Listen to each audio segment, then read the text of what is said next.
Today's guest is Mickey Legault. Here's our job talk with a construction project manager. Welcome to the Job Talk podcast, where we talk with people who love their jobs. Our guests open up about their challenges, surprises, and secrets to success in their industries. Through conversation, we explore their careers, past work experiences, and the education that got them to where they are now. I'm going to start your story back in when you were in high school, and I want to know what kind of a student you were. And when you were in high school, did you know that one day you were eventually going to end up in the construction industry? No, not at all. Back in high school, I was not a terrible student. I was there, I was proactive, I did well in my classes. I was actually achieving honors in most of them.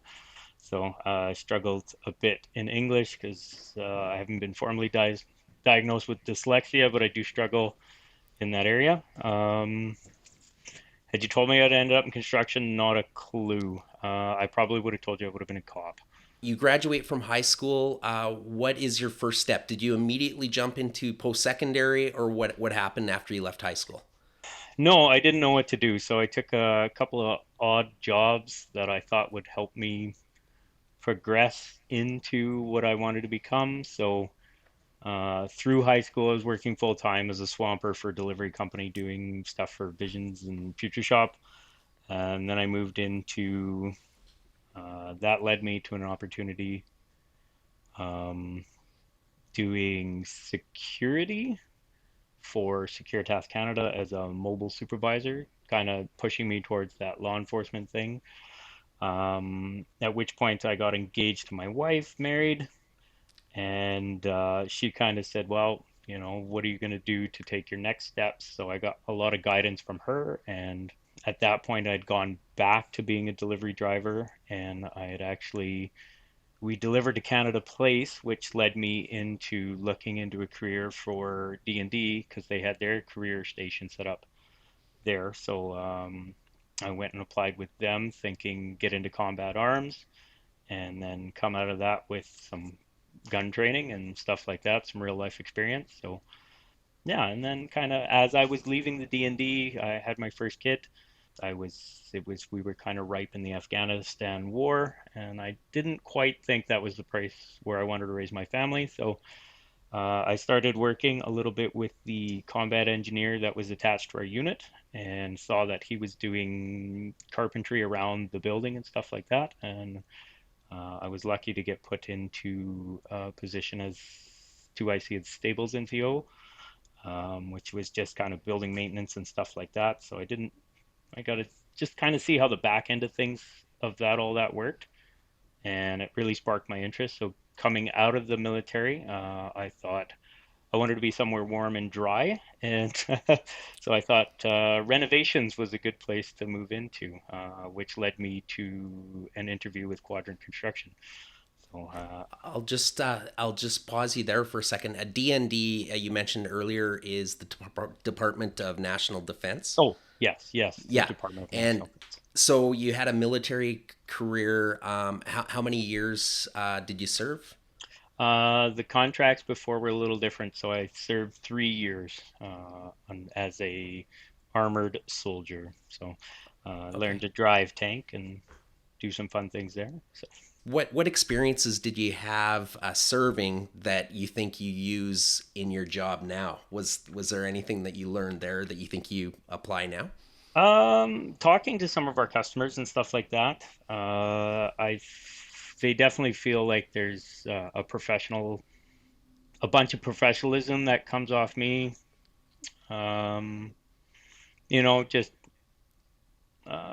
I don't know. I guess they feel like I have it together, I guess. And they say, you speak with a lot of confidence, you're polite, you're patient, you wait, to kind of hear our sides of things. So the military definitely helped me grow up quite a bit. So, and well, It's really easy to learn manners when there's Well, repercussions. you probably learn a lot of discipline. So, Yeah. you know what? I thank you for your service. I'll never say thank you for your service to a politician, but I do say that to people that serve in the military. Okay, so you had a 3 year career in the military. I believe that's when you started to get interested in maybe looking at the trades. Let's talk about your post secondary and what you took to enter into the world of trades. Well, there wasn't much for me. I know there's some introductory courses into carpentry and stuff like that that you can take if you have an ambition to go into the trades. That'll kind of give you your first year of carpentry or millwork or cabinet making.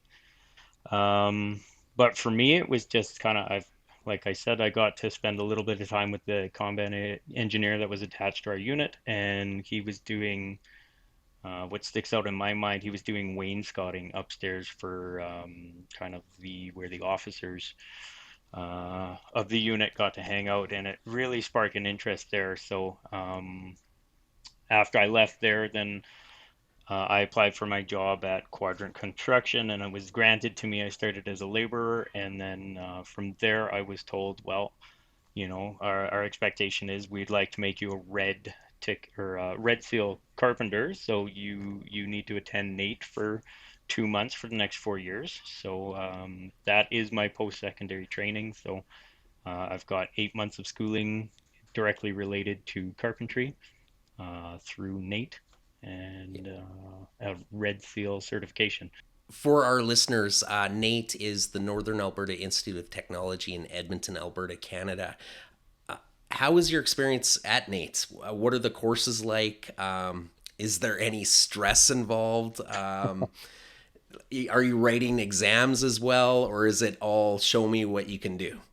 Well, NATE, it's changed in a few years from talking to my apprentices, but when I went through, it was pretty much you get so many hours of shop time where you get to be on a lot of the stationary tools that you don't necessarily get to touch while you're on the job because, a lot of the times you're just using portable tools. The classroom time was kind of similar to what you'd find in high school, right? You had an instructor in front of you. You're going through you got to get through certain criteria. We did have modules that we kind of walk through.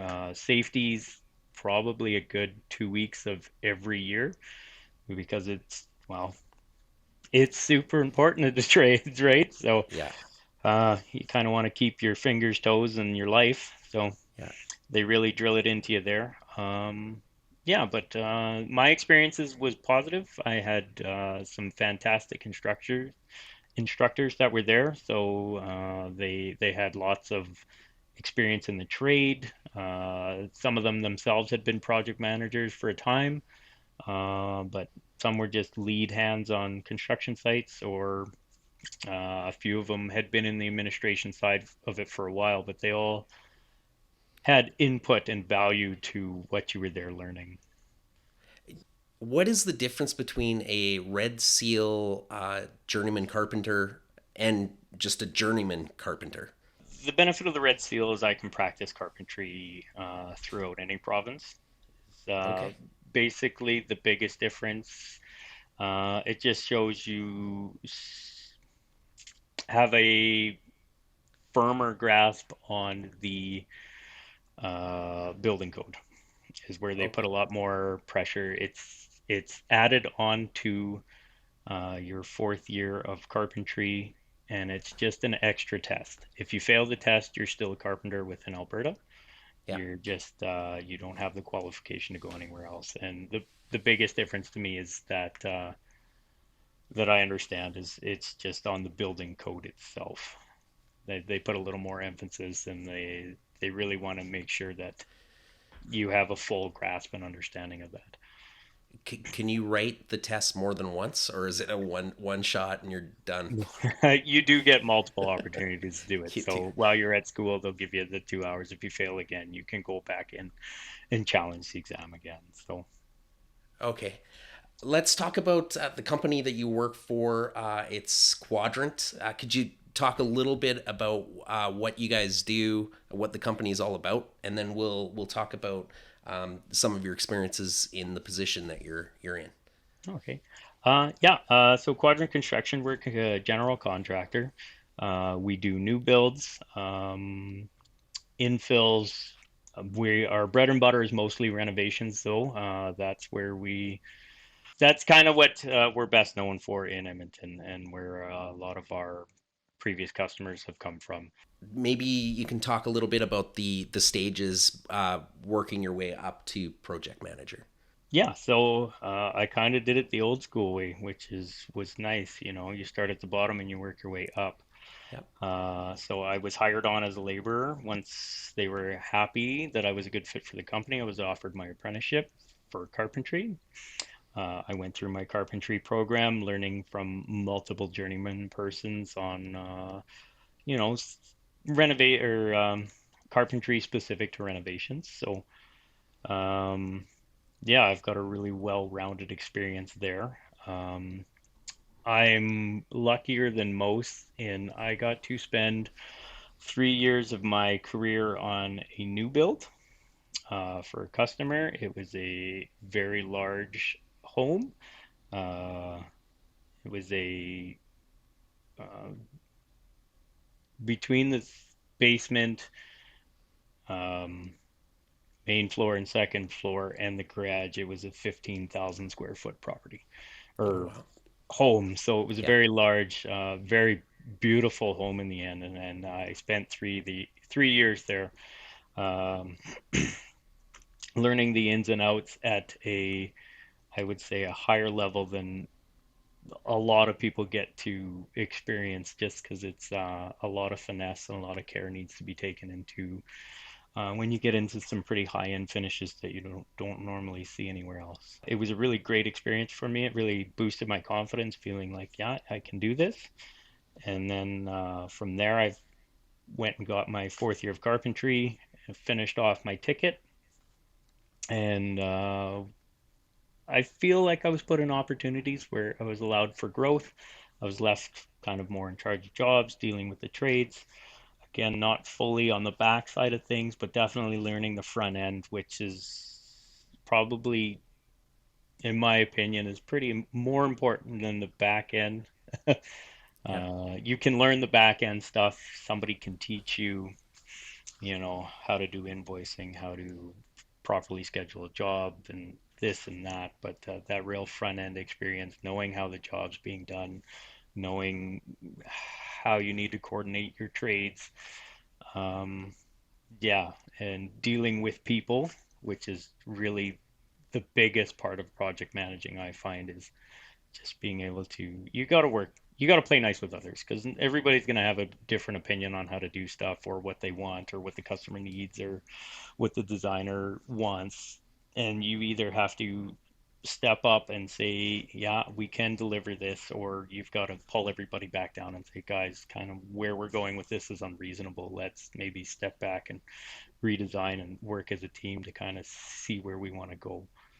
I like that you're learning from the ground up, and I'm wondering if the people that were the owners or the management of the company that were watching your career, are you applying to become a project manager, or do they just know that they know you and they know your work ethic and what you've been doing, and then one day they come to you and say, would you like to be project manager, or do they say you're now the project manager? Well, again, from my experience, in particular, I was in that lead hand kind of position, and then our Quadrant Construction was sold about 6, 7 years ago to our new owner, Jamie. Fantastic gentleman, and I'd been working with him for about a year or two, as his lead hand while he was project managing. Um, and then when he decided to buy the company and move forward, that left a hole for project managers, who he asked me if I would like to fill it. So, yeah, I jumped on the opportunity to kind of move up the ladder once again. So, Yeah, and that's great that you work for a company that allows you to grow. So you weren't in a dead end situation. What do you love about the work that you do? I definitely love both the work is just that people aspect again, like dealing with people, kind of making sure it's kind of all coming together the way it's supposed to. What I hear from a lot of clients is, I can see it on paper, but I don't know what it's going to look like, even with 3D renderings and stuff. And then when they finally get into their home at the last time, they're like, wow, this is okay. This is more than I imagined. That's a pretty satisfying feeling. It's not that I'm necessarily the guy on the tools, but I know I was there helping facilitate it. So it's a different kind of gratification than it was for me 8 years ago, where it was like, hey, I did build that, and that is part of the part you're really proud of. But now I get to go, well, okay, I brought all these people together to make sure it happened. So Do you have a project that stands out as one of your favorites, do you think? If you were to put a portfolio together, is there one that kind of you feel the best about? as a project manager or as a carpenter? Let's do that as a two-part question, as a carpenter and then as a project manager. As a carpenter, I would definitely say that first one I was involved with. That extremely large house was just really satisfying as a favorite project. It was I got to see every facet of construction, and unfortunately, I got to see some things go wrong as well. So, you But you know, learn from it? you learn from it. So, Yeah. but the end result of that house was just mind blowing. When we think back to all the man hours that went into it, was just Yeah. unreal. And then, as stuff I've currently done as a project manager, I felt really good about Uh, one I worked on last year before. Sorry, the years are all blending together because of COVID. It was just a super fantastic project. You really got to bring it down to the bare bones, and we really changed that space. That homeowner in particular, he was not a micromanager. He was extremely involved in the project, which was fascinating to me. I know that will bother some people but I really enjoyed it because he was there, he was in depth, he was super engaged. He always wanted to know what was happening, and I was able to walk him through the job and kind of lead him through where he wanted to be, and he got to see. I think it was a great experience for him. I know he walked away from that job quite pleased with how everything went. He was really happy, what he called with at the end of the job, white glove service. So he really felt like he was well taken care of. So That's something you should be proud of. What are some of your challenges in your work? And you know what? We might touch on. Actually at the end of it, I'm hoping maybe you can talk about the supply chain. Is that a major challenge for you these days? yeah, that the COVID has definitely put a new learning curve on the job for sure. So things you took granted before, you're definitely pre-thinking about now. As soon as you're handed the job, you're going, okay, I've got to get on ordering material so I can even see when we can start. So, yeah, it's definitely, and you still get caught with surprises that you're not expecting. Um, Sorry, Yeah, what was the maybe. first part to your Yeah. question there? So we'll go with the first part of the question, and the supply chain problem isn't going to be forever. Eventually, Hopefully it'll not. exactly. So maybe it would be better to talk about in your day to day work. What are some of the challenges that you come up against? You've got to be very clear on your timelines with particular trades, saying, yeah, I definitely need you in here at this time. I'm opening the window. You're always keeping an open line of communication with these guys, saying, okay, I'm 3 weeks out from when I need you here. Can you still make it? Yeah. 2 weeks later, or the next week, you're 2 weeks out from when I need you here. Are you still going to make it? The next week, yeah, are you still going to make it? And then your typical answer is like, well, I'm going to be 3 days late. Okay, perfect. So now you're rearranging your schedule to kind of accommodate it. But if you're on them, you can get ahead of it as opposed to getting caught with a surprise. So the challenge is just definitely making sure that people are committing to their timelines. And then yeah, occasionally, like you kind of get into the difficulty with material. Um, stuff you take for granted that should be at the store, you go to pick up and I don't have any. And you call the next door, I don't have any. And you call the next door, we haven't had any for months. Wow. And we're ordering it. I've been told it's been on one particular molding I was looking for, just something to stick to the wall for a customer. He's like, we ordered it in January. I still don't know where it is. He's like, it comes out of Cuba or Chile, and it's still on a sea train somewhere or a sea can Yeah. somewhere, somewhere. So these are all headaches for you. I can imagine. I can see the frustration on both you and your client.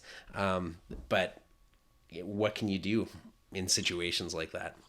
Um, Sometimes the hardest thing to do is to have that conversation with the customer right off the go and say, you're going to have to be flexible on some things. I will do everything in my power to pre-order what I can get, but there will become a time where I come to you and say, I just can't get it. So it's either we sacrifice timeline on your job and we wait, and if it's holding up other trades before we get this done, it is what it is because you really want this product, or we pivot. We pick a similar product that's available to us, and it might change some of the design intent, but we can move forward with it. Do you have a preference between working on a residential or a commercial job? My bread and butter has been residential, so I find it's definitely a little easier. I really did enjoy my commercial experience though, so I would be more than happy to do another project going forward. Um, it was a different experience. The trades in residential versus commercial are a little different, right? The expectation's a little different. They want to come in, do their job, get out of there. They're pretty bang bang. They're usually larger trades that have lots of guys under them. They have one foreman, and the people that are coming in, they've got a set of plans and they want to follow that set of plans and they're going to make it happen. And they're fantastic at it. But if something changes in that, there was a change that got missed on those plans, residential, it's a lot easier to catch. Yeah. Commercial, It, the building's so big, there's so much square footage. It can be a challenge to make sure that that change got disseminated to all the right hands. is there anything you wish you knew before you accepted the position of project manager that you know now after doing it for a few years? um, I guess the fiscal side of things, looking at numbers and getting engaged with that, like, renovations are expensive, people are expensive, trades are expensive, labor's expensive. There's a lot of justification to it. Everybody wants to make a good wage, everybody wants to make a working wage, and if you own your own business, you want to make, good profit for your company. Nobody wants to work for free. What kind of advice could you give somebody that wants to climb the ranks in a construction company to end up at a project manager position? Anybody that wants to get into this position, I think you got to make sure you're in the right company, right? There has to be that opportunity for growth. Otherwise, it's not going to happen. Some companies are just looking for, people to do the labor, and that's kind of it. Um, be exceptional though. Take pride in your work. If you want to climb that ladder, uh, shine, understand things. Project management, definitely for sure. There's a far greater understanding of what your trades are doing. So I was always interested in everything I was doing, and I had the opportunity and was encouraged to go talk to that plumber, learn what he's doing. Why is he doing it? How can you anticipate helping him next time he needs to do it? See what the electrician's doing. Why is he doing it that way? Right?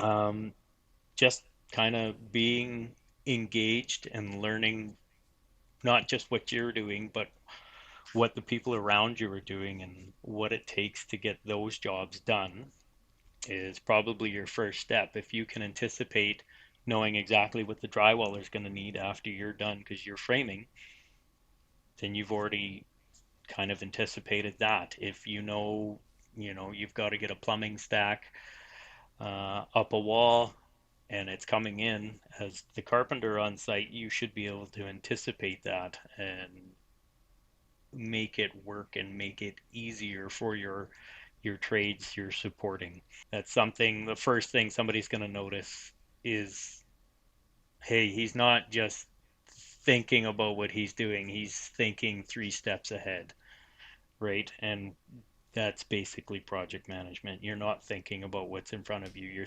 thinking about the next 3 steps. Has there been any surprises to you over your career that stand out? Surprise. Every time we open a wall, it's a surprise. The biggest thing I can say in the renovation world as surprises, there should definitely be more regulation to trades. I think people should have trade certifications for sure if they're doing anything. And I think those trade certifications for some of the sub-trades should be more rigorous. I think for electricians and plumbers and sheet metal workers that they should have to take a structural course in the building. I don't know how many times I've opened up, stuff that was renovated in the 80s or the 90s or even the early 2000s where they've cut right through structural members and you did not realize you were probably only standing on an inch of floor when it should have been 10. Yeah.